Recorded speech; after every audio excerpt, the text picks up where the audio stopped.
I'm ostracized and traumatized by everything I'm not alright. I'm lost inside, and anything I say you better listen up closely. Mostly, I'm the one and only. Bring it home slowly. Hand your boy the trophy. Patience is holy moly. I got him hating on me like Michael. Yo, konnichiwa. Di video kali ini gue bakal ngebahas lanjutan dari pembahasan Tensura. Tapi sebelum lanjut ke videonya, buat kalian semua yang baru bergabung atau baru mampir ke channel ini, bisa bantu channel ini dengan cara klik tombol like, tombol subscribe, juga nyalain loncengnya agar kedepannya video-video di sini juga semakin membaik lagi. Dan kalau ada salah dalam penyampaiannya, mohon dimaafin. Ya udah, nggak usah lama-lama, kita langsung aja yuk gas ke videonya.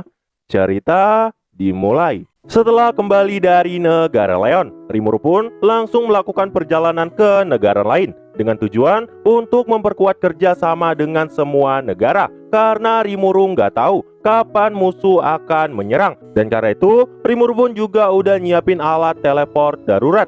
Dan tempat pertama yang Rimuru datangin adalah Dwargon. Seperti yang kita tahu, Rimuru udah mengutus Agera ke sana. Nah, jadi selama di sana, ternyata Agera dan Raja Gazel terus-terusan berlatih. Dan karena itu, Rimuru pun berniat melihat mereka dengan berteleportasi ke gerbang utama Dwargon. Setelah melihat kehadiran Rimuru, Rimuru pun langsung diantar ke istana kerajaan.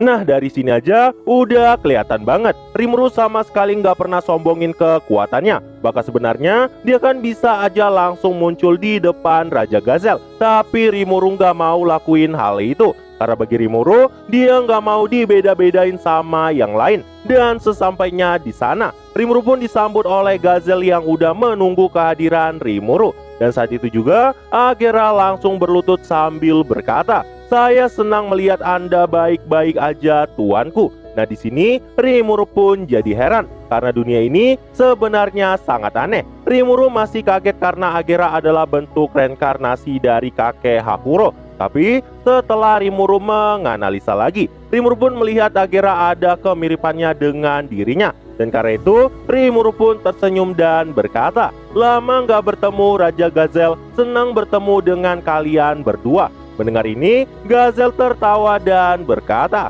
"Hahaha, Rimuru, itu terlalu formal. Ini bukanlah pertemuan yang resmi.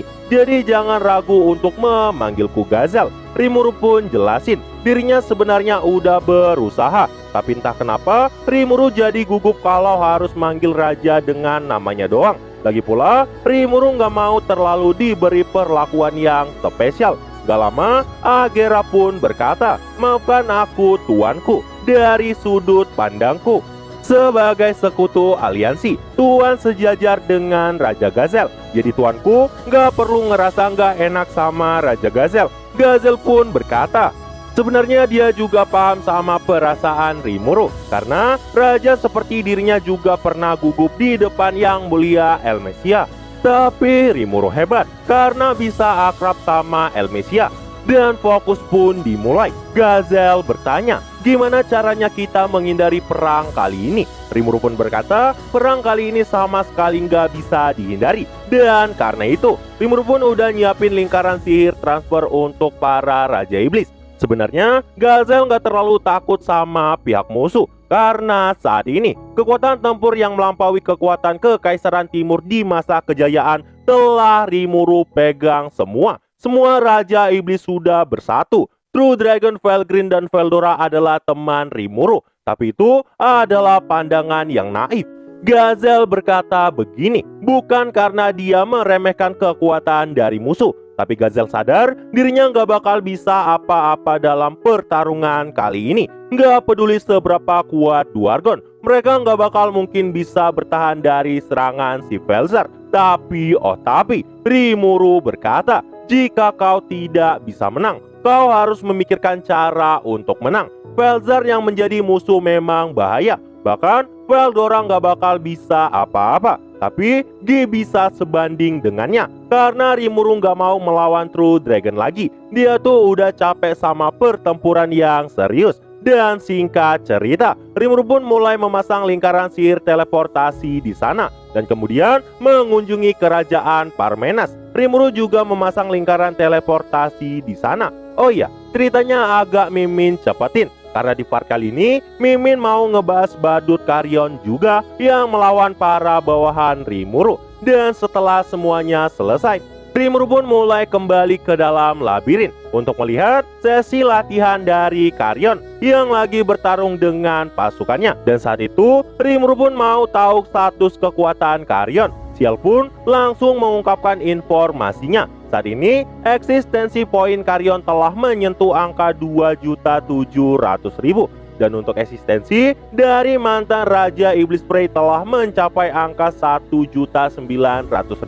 Dan saat ini, Karyon dan Frey juga telah mendapatkan perlindungan ilahi dan menjadi True Demon Lord. Peningkatan kekuatan juga udah pasti akan drastis. Bahkan saat dalam kasus Rimuru pertama kali, Rimuru aja bisa naik 10 kali lipat. Di sini diketahui sebelum berevolusi, eksistensi poin Karyon hanyalah 700.000 dan Frey kurang dari 400.000. Jadi bisa dibilang kekuatan Karyon saat ini telah meningkat 4 kali lipat dan kekuatan Frey telah meningkat 5 kali lipat. Dan setelah melihat jumlah kekuatan mereka, Rimuru pun langsung melakukan analisa untuk mendapatkan informasi yang lain. Di sini pun diketahui, jika seandainya Karyon yang sekarang mulai berubah, maka kemampuan fisiknya juga akan meningkat 3 kali lipat.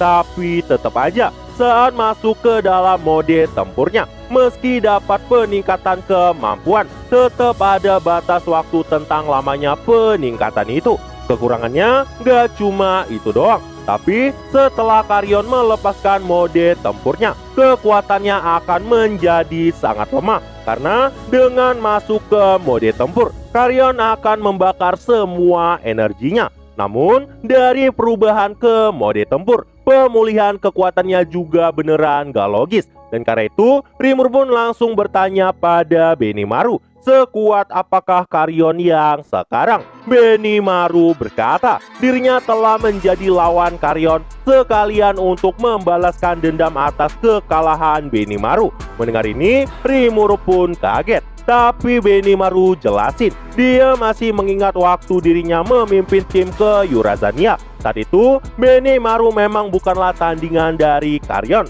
Dan karena itulah, Benimaru pun ingin melihat apakah dirinya yang sekarang udah mampu ngalahin Karyon yang bahkan udah terbangun jadi True Demon Lord. Dan saat di labirin, Benimaru bertarung dengan serius dan Karyon telah mengerahkan segalanya. Rimuru pun berniat menonton hasil rekaman pertarungan mereka. Tapi sebelum itu, Rimuru pun bertanya siapa pemenangnya. Benimaru berkata, selisihnya memang hanya sedikit, tapi Benimaru yang menang. Rimuru pun tersenyum dan berkata, itu bagus. Sebenarnya, Rimuru kesel sama kata-kata Karyon yang sebelumnya yang terkesan sangat sombong. Tapi dari awal, Rimuru juga udah menyadari Karyon gak bakal mampu lawan Benimaru yang sekarang. Namun, Rimuru juga heran kenapa selisih menang Benimaru cuma sedikit. Karena harusnya dengan kekuatan yang Rimuru berikan pada Benimaru, Karyon yang sekarang bukanlah tandingan Benimaru. Namun gak lama, Sial berkata, itu karena Karyon diberi kesempatan pertama menyerang. Rimuru pun langsung menonton rekaman pertarungan Benimaru. Dan terlihatlah saat pertarungan dimulai, Karyon langsung mengangkat senjatanya. Dan tiba-tiba seluruh tubuh Karyon mulai berubah menjadi partikel cahaya. Itu bukanlah ilusi, tapi sebuah partikel cahaya yang langsung menghantam Benimaru. Teknik ini bernama Besror. Itu adalah kemampuan di mana Karyon bisa mengubah tubuhnya sendiri menjadi partikel cahaya yang bisa menembus tubuh musuhnya. Dan saat itu juga, semua cahaya mulai mengamuk di depan Benimaru dan mulai menelan Benimaru. Tapi ternyata dari awal Benimaru juga udah merasakan sesuatu yang sangat berbahaya. Jadi Benimaru pun langsung aktifin skillnya, yaitu Haste. Itu adalah kekuatan yang bisa mencegah serangan apapun yang akan mengenai Benimaru. Dengan syarat, skill ini cuma berfungsi jika potensi skill ultimate Benimaru jauh di atas musuhnya. Jadi, sekalipun kekuatan Karyon sangat berbahaya, itu nggak akan terlalu jadi ancaman untuk Benimaru. Ditambah, sebenarnya Karyon belum punya skill ultimate. Dan karena serangan dari Karyon selesai, Benimaru pun berhasil menahan sampai Karyon mencapai batasnya. Tapi Benimaru langsung ngalahin Karyon saat dalam mode tempurnya. Rimuru pun bertanya, jadi apakah Benimaru juga melawan si Frey? Benimaru berkata, Nona Frey memutuskan enggak bertarung sama Benimaru karena dia yakin gak bakal bisa menyentuh kulit Benimaru. Soalnya perbedaan kekuatannya udah terasa sangat jauh. Oh ya, ternyata Karyon juga sempat melawan tim Adalman. Nah jadi saat lingkaran sihir berhasil Rimuru ciptakan di Ruberios, tim Adalman pun jadi bahan uji cobanya. Makanya dia pun kembali sementara ke Tempest. Tapi dari pertarungannya melawan Karyon dengan mudah mengalahkan 3 lawan 1. Saat itu Karyon langsung melepaskan Besror. Wenti pun langsung maju untuk menahan serangan langsung dari Karyon. Tapi sayangnya daya kehancuran itu sangat luar biasa sampai membuat Wenti langsung kalah saat itu. Dan setelah kalahnya si Wenti, karena waktu peningkatan kekuatannya belum mencapai batasnya, Karyon pun langsung melesat dan menyerang Adalman. Lah kenapa Karyon bisa ngalahin Adalman yang punya skill ultimate? Itu karena Karyon punya karakteristik bentuk kehidupan spiritual. Jadi potensinya akan mencapai tingkat skill ultimate. Oke, dilanjutkan. Dan setelah kekalahan Adalman, Karyon juga sempat melawan Kumara. Tapi di pertarungan kali itu, Kumara nggak nunjukin monster berekornya. Meski Karyon punya jumlah kekuatan yang jauh lebih unggul, Kumara sama sekali nggak gentar. Bahkan Kumara membiarkan Karyon menyerang pertama kali. Dan terlihatlah saat itu Karyon langsung melepaskan Besror andalannya. Seketika ribuan kilatan cahaya langsung melesat ke arah Kumara. Tapi di sisi lain, Kumara pun langsung terbang ke langit dan mulai melepaskan Gravity Domination. Dan tiba-tiba cahaya super dari Karyon langsung dibelokkan Kumara. Namun gak sengaja, karena kehokian serangan Karyon bisa mengenai kaki Kumara. Makanya saat itu Kumara langsung fokus pada pemulihan dan gak lakuin serangan balik. Di sisi lain, melihat serangannya yang gagal, Karyon sangat terkejut. Dia nggak nyangka Kumara bahkan mampu menggagalkan serangannya. Karyon pun langsung menjaga jarak dari Kumara. Di tempat lain, Kumara terus melihat Karyon dari atas labirin. Dan seketika sebuah getaran langsung memenuhi udara. Kumara pun langsung melesat dan melepaskan Nine-Tail Piercing Strike. Melihat itu, Karyon pun langsung memusatkan kekuatannya pada senjatanya, bahkan sampai mencoba melepaskan Besror sekali lagi. Tapi sayangnya, serangan Karyon gagal dan senjatanya yang bernama White Tiger Blue Dragon Strike hancur karena Kumara. Kumara pun berkata, "Aku yang menang di sini." Dia pun langsung bergerak untuk menghabisi Karyon. Namun tiba-tiba Karyon berkata, "Kau terlalu naif." Seketika pecahan senjata dari Karyon langsung menembus jantung Kumara dan Karyonlah pemenangnya di sini. Melihat hal ini, Rimuru sangat senang. Kumara pasti akan makin berkembang di masa depan. By the way, Karyon masih pede lawan True Dragon. Oke, selanjutnya bagian Mamang Zegion. Di sini, Rimuru yakin 100% Karyon bakalan jadi kertas di depan Zegion. Dan bener aja, Karyon yang sok pede mau bantai True Dragon langsung berhadapan dengan Zegion. Dan pertarungan mereka pun dimulai. Saat itu, Karyon pun langsung mengambil sigap pertempuran. Namun Zegion masih diem aja. Melihat itu, Karyon pun merasa telah diremehkan oleh Zegion. Dia pun sangat marah dan berniat lenyapin Zegion saat itu. Bahkan, Karyon lebih serius daripada saat pertarungannya melawan Benimaru. Ini karena dirinya benar-benar ingin menunjukkan pada dunia seberapa hebat Karyon yang sekarang. Seketika, Karyon pun langsung mengumpulkan kepadatan partikel energi dengan semua kekuatannya. Itu adalah kepadatan energi yang sangat luar biasa. Dan kekuatan yang sangat mengerikan itu bahkan sampai menggemparkan dinding labirin.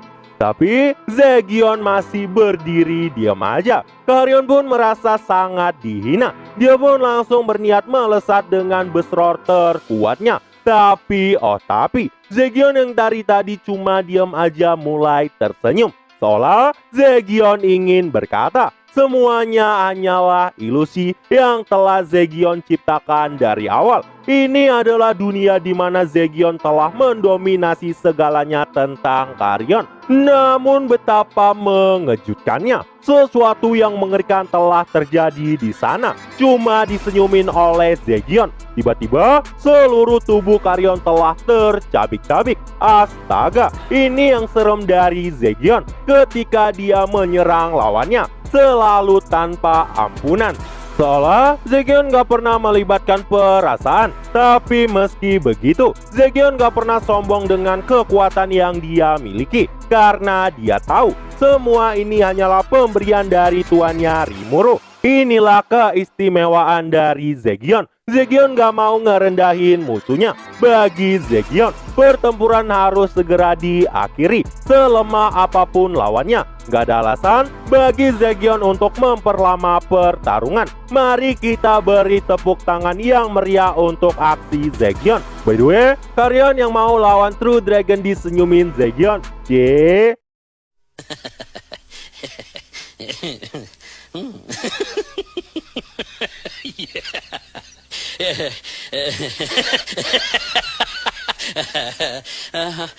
Nah, jadi itulah untuk pembahasan kali ini. Dan tunggu video-video gua selanjutnya. Dan see you!